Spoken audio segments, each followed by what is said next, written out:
Thursday, April 7th. We've got Brian Caprice, and I am Dan Cook filling in for Todd Rich, who is traveling.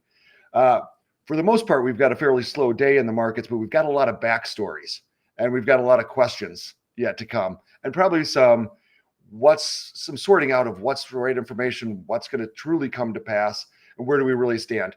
We'll kick it off today with dollar CAD and oil, as well as look at the indices, which hit a few of the key levels yesterday. With that, before we begin, though, I want to remind everybody of a quick risk disclaimer. Trading involves risk. Nadex is no exception. You put real money in a market, you can lose that money.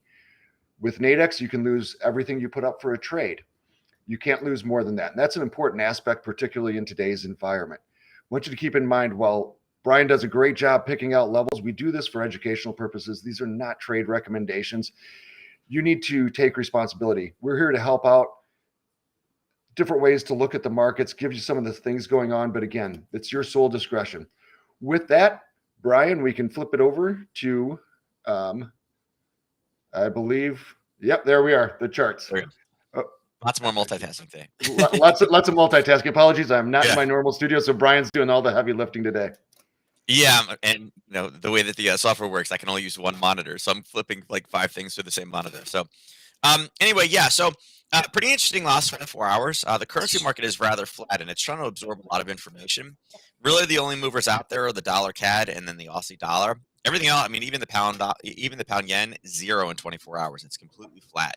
And again, pound yen, known as the most volatile currency pair of the majors, only 7 pips in 24 hours. So I think first things first, a lot of the movement that we've seen, we got to start off kind of with crude oil yesterday. Remember, crude oil has been, really gasoline and energy prices has been the main driving factor for inflation. And inflation is what everybody is focused on controlling right now. Remember, we were getting, we haven't done it yet, but we're going to, start releasing 1 million barrels a day from the Strategic Oil Reserve just to make sure that we get gas prices down. But the inventory reports came in from last week, and we actually had a surplus of 2.4 million barrels. Now, we knew the API number yesterday. I mentioned it. We're showing a surplus of 1 million. What makes this interesting is this is really a swing. I mean, the forecast was down really 3, right? 2.9. And then on the positive side, we're 2.4. So we were, almost 5.5 million barrels difference. In surplus of what they thought. They thought we were down and we were up huge. 5 million is a lot, right? That's basically what the that release is going to be anyway. So, the initial response to it was like, wait a second, really? There's 5 million extra barrels there that we didn't know about, huh? And again, the immediate response was a big crash. Now, on my seminar, I do the webinar for my students after I do this one. We look at oil inventory, but the strategy that we talked about, the 35 and 1. The trade setup last week, actually, it was 9.52. This week, the trade setup was at 10.22. So right in that kind of sweet spot of when you should be looking for these to pull back. And the market did, as we mentioned, guys. It pulled right up. I'll show it to you in a chart. We'll go over there real quick. Obviously, you can see the gigantic collapse, but when we drop it down, I'll do it on a 5-minute, I guess. Actually, we'll just go down to 1. I can see it. It's only from yesterday. There we go. Just want to make sure that everybody understands, kind of how this works. We had talked about this level earlier. We talked about the high to low fib draw. We knew we had something right in an area. We had a little basing. We had a little testing. This is a 1-minute chart. You can see we really didn't have the, kind of like the halting that we like, but we did come up. And then when it started to test in this level right here, this is in that 1024 area. There was your entry. And again, it wasn't like I don't have access. I'm not a senator. I don't get the oil inventory report ahead of time. But again, on a technical basis, you can see that the market rallied. Why would the market rally from 10 o'clock on? Because people actually know the data already. There's people out there that have it. And immediately what happened is, boom, it went all the way down, blew through the target, dropped through the 101 number. And then let me bring it back up to 30. You can see the end result for oil was really a major drop, right? Big drop to the downside. And then it really stopped right at FOMC, right? That was the oil effect, and it stopped at FOMC. Then it was kind of like, well, wait a second. What the heck are we doing with this FOMC thing? And it really kind of stabilized itself over 97. Going from 104, 103, I guess 104 is right there. Yeah, so we touched 104 down to a low of 95. That is a lot of weakness in oil. That is a lot of weakness in the dollar CAD. And again, that's why we see the dollar CAD up, right? 77, because that's Canadian weakness on the oil reduction. So That's kind of why we're seeing that one major currency move. And again, it's great that we have oil down at 97. Right now it's what, 97.30. That's awesome. Remember, this is $10. This is like 3 cents at the pump, 5 cents for the pump. So don't expect to see it be like, oh my God, it's going back under $3. No, that's not how it works. And again, we saw absolutely no headlines from really the Ukraine. The only thing we've heard this morning is a couple of messages that they've just gone through. Where is it? Right here. Basically, they got together to talk about this, and all of a sudden, the Ukraine switched the proposals, and they're different than what they talked about in Turkey. So it's kind of like, okay, we talked, we were going to agree on those things, and then now you come to the table at the second meeting, and it's totally different than what we talked about before. So I don't know if it's the Ukraine thinking that they're winning or what it is. Don't know, but basically, Russia says no, that's not what we agreed upon. It's unacceptable. We'll give you your own list of things. So really, no progress forward there. And what's interesting too, there's another headline today which I hadn't even thought about. I was assuming that this is going to be probably done by summer. Chairman of the Joint Chief of Staff Tuesday told the Armed Services Committee that he expects the conflict in Ukraine to last for years. I was like, what? Years? And he talks about this is a very extended conflict that Russia has initiated. I think that NATO, the United States, Ukraine, and all of the allies and partners supporting Ukraine will be involved in this for quite some time. This is kind of a different take than what we've seen. Everybody assumed by summer they would have rolled the troops out. There'll be some type of thing. This can't be a long-term event. It looks like now it's being forecast to be a long-term event. And one of the things, along with our FOMC meeting notes yesterday that we got was, which by the way, let me go through the FOMC meeting notes because the second piece is kind of a counterbalance. We really didn't get any information. Many Fed officials say that, and again, it doesn't say all. It says many Fed officials say one or more 50 basis points, may be warranted. Remember I talked yesterday about if they gave us a very, very weak statement. Not everybody said it, and they said may be warranted. Not like, hey, listen, it has to go in. I mean, we're already at over 40-year highs right now with inflation. It may be, right? And it would be appropriate for it to run these things off, the assets. We already do that. All participants, and this is where it gets interesting.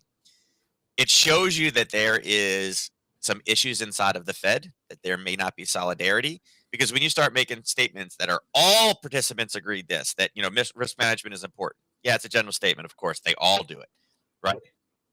All participants emphasize the importance of remaining vigilant if there is upward pressure and longer run inflation expectations.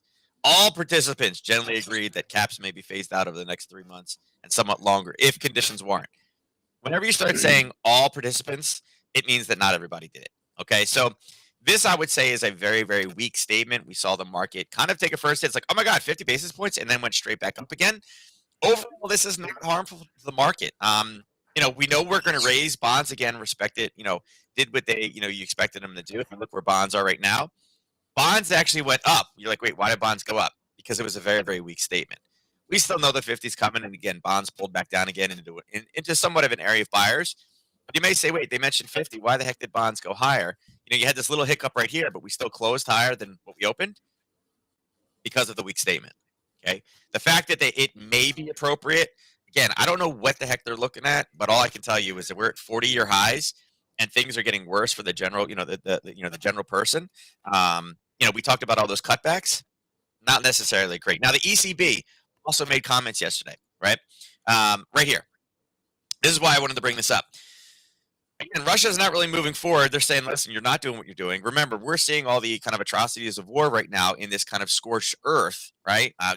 When you're leaving, you basically destroy everything on your way, right? The United States did it in the Civil War. We sent Sherman all the way across, and I forget the actual names of it, but he destroyed everything on the way out, right? Crops, everything, right? So it's horrible. War is very, very bad. The ECB now is saying, you know what? The uncertainty triggered by war had temporarily halted and partly reversed the repricing of monetary policy expectations, leading to heightened volatility across the markets. Now, and that's what they said, we temporarily had to halt this. A large number of members believe that the current high of inflation and its persistence required immediate additional steps.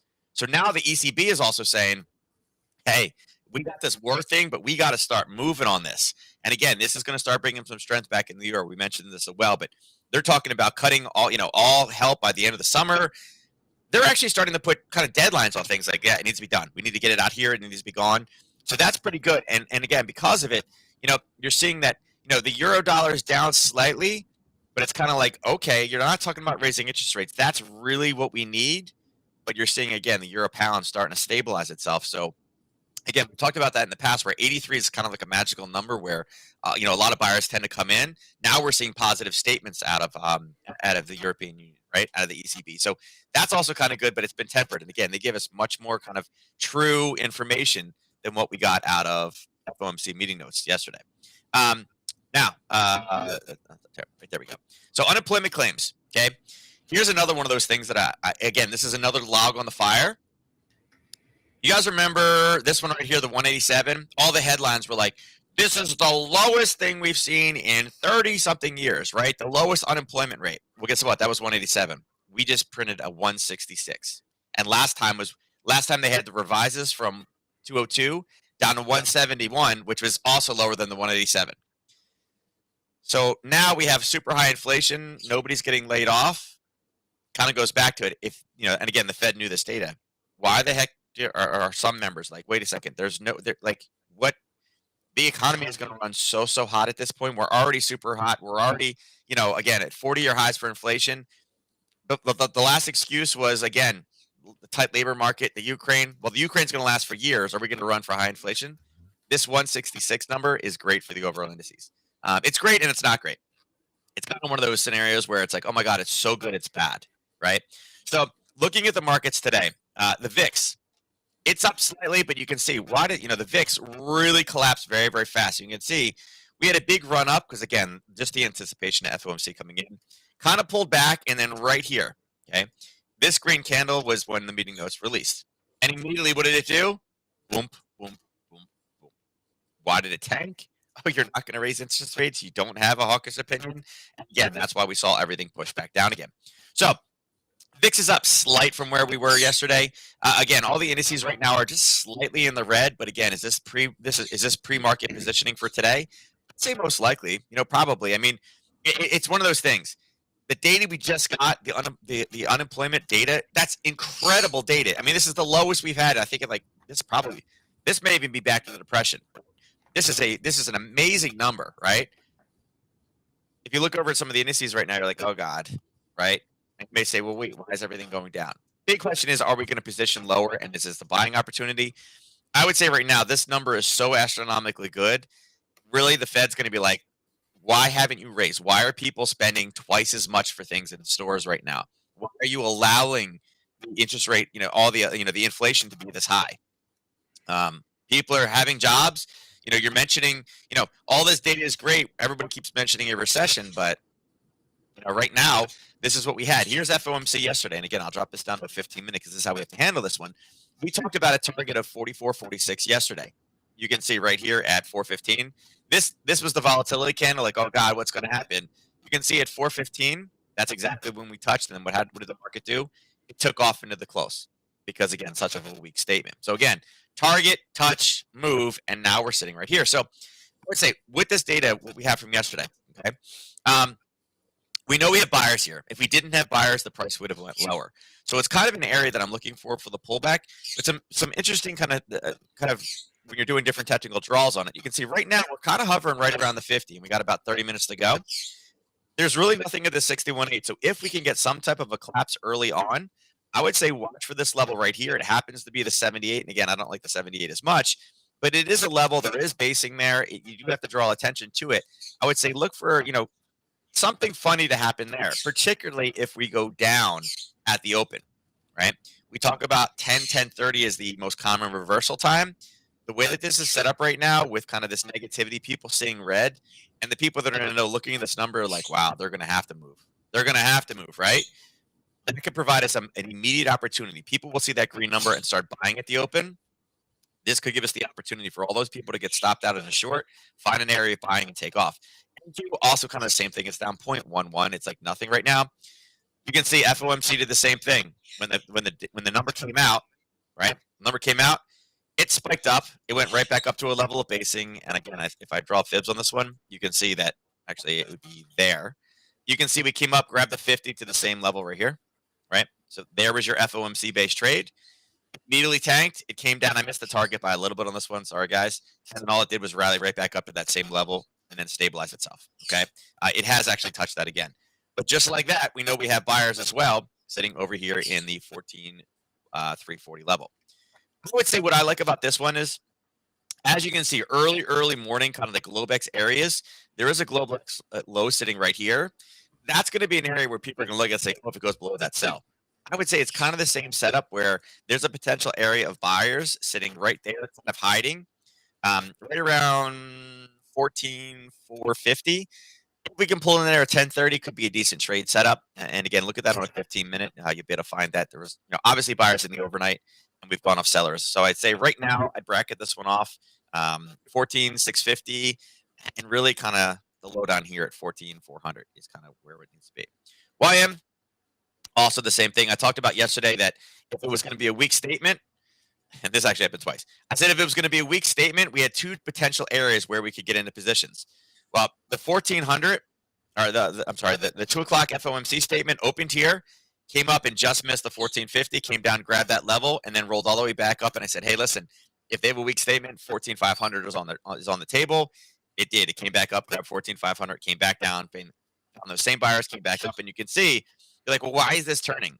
14,500, I'm sorry, 34,500 is a huge psychological number. Anything that ends at 500 is big.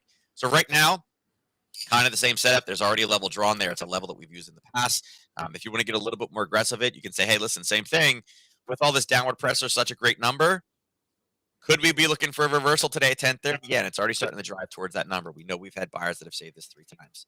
Russell, same idea. And Russell right now, I would say that Russell is an easy draw top to bottom. You can see that although it broke through the 50, you can see right below the 618, we do have another area kind of sitting there. And this one did the same thing at FOMC time. I said that this one was a little bit riskier, right? It went up and it literally grabbed the basing right here. Came up, grabbed it, went all the way down, found those same buyers, came up, grabbed it again, and they all did the same thing. Kind of a, wait, is it good? Is it bad? And then today we're going to see this kind of the same thing. I would say there's 2 pullback levels. One would be lower down here, where the same buyers, and one we're kind of sitting at right now. So there's 2 different opportunities. Oil, again, I mentioned oil already. I'll bring oil up. I think oil's waiting for a headline. You can see really since FOMC happened, oil hasn't done anything. We haven't talked about it. Natural gas, obviously up. It is kind of choppy. It did take a fall yesterday from that level up at 640 we talked about. It did the same collapse, and then really it continued to collapse through FOMC and then kind of found a bottom. Okay. Gold and silver. Gold and silver didn't move. It's kind of like, what do we make of that statement? I talked about getting long if we could push back down again, and we did. We pulled down to this level, these 2 areas of buyers, kind of bounced through, and it really hasn't moved much.